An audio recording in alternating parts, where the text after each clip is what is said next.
Telangana budget సమావేశాలపై full focus పెట్టింది రేవంత్ రెడ్డి సర్కార్. ఈ నెల 16 నుంచి ప్రారంభం కాబోతున్న బడ్జెట్ సెషన్స్ కోసం సన్నాహక సమావేశాలు సైతం నిర్వహిస్తుంది. డిప్యూటీ సీఎం ఆర్థిక శాఖ మంత్రి భట్టి విక్రమార్క నేతృత్వంలో సచివాలయంలో బడ్జెట్ సన్నాహక సమావేశాలు జరుగుతున్నాయి. ముఖ్య శాఖల మంత్రులతో భేటీ అయ్యారు డిప్యూటీ సీఎం భట్టి విక్రమార్క.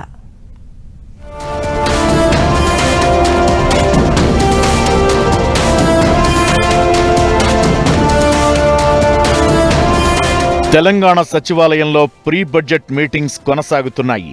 మంత్రులు జూపల్లి కృష్ణారావు, సీతక్క, పొంగులేటి శ్రీనివాసరెడ్డి, గడ్డం వివేక్తో పాటు ఆయా శాఖల ఉన్నతాధికారులతో సమావేశాలు నిర్వహించారు డిప్యూటీ సీఎం భట్టి విక్రమార్క.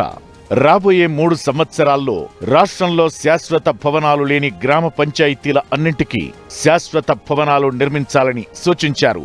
ఆ మేరకు పంచాయతీరాజ్ శాఖ ప్రణాళికలు సిద్ధం చేసుకోవాలని దిశానిర్దేశం చేశారు.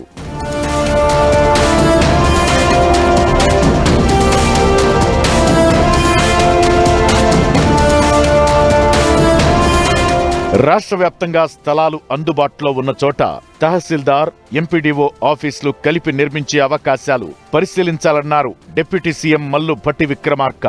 అంగన్వాడీ కేంద్రాల్లో చిన్నారుల ఆరోగ్యం, విద్యపై దృష్టి పెట్టాలన్నారు. యాచక వృత్తిలో మగ్గిపోతున్న పసిబిడ్డలను గుర్తించి వారికి ఉత్తమ భవిష్యత్తు కల్పించేలా చర్యలు చేపట్టాలని ఆదేశించారు. ఆ చంటి బిడ్డలను శిశు విహార్లో చేర్పించి అండగా ఉండాలన్నారు.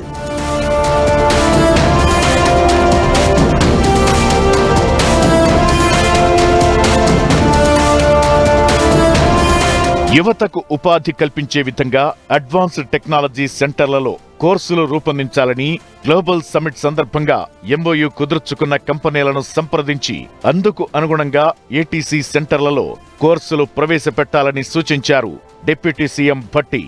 గిరిజన ప్రాంతాల్లో ఇసుక మైనింగ్ ట్రైబల్ ఏజెన్సీల ద్వారా మాత్రమే జరగాలని ఆదేశించారు. రాష్ట్రంలో పర్యాటక రంగాన్ని ఉన్నత స్థాయికి తీసుకెళ్లాలని సంబంధిత అధికారులకు కీలక సూచనలు జారీ చేశారు. కవ్వాల్, శ్రీశైలం వంటి టైగర్ జోన్లు అభివృద్ధి చేసుకోవాలన్న భట్టి విక్రమార్క పర్యాటకులను ఆకర్షించే విధంగా ఎకో టెంపుల్ టూరిజం ప్రణాళికలు రూపొందించాలని ఆదేశించారు.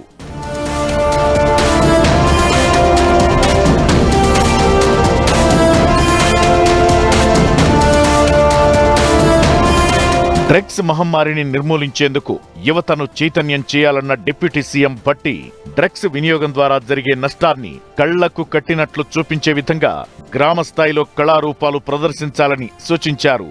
మొత్తానికి బడ్జెట్ పద్దుల తుది రూపకల్పనలో మంత్రులు, ప్రభుత్వ యంత్రాంగం తలమునకలైంది.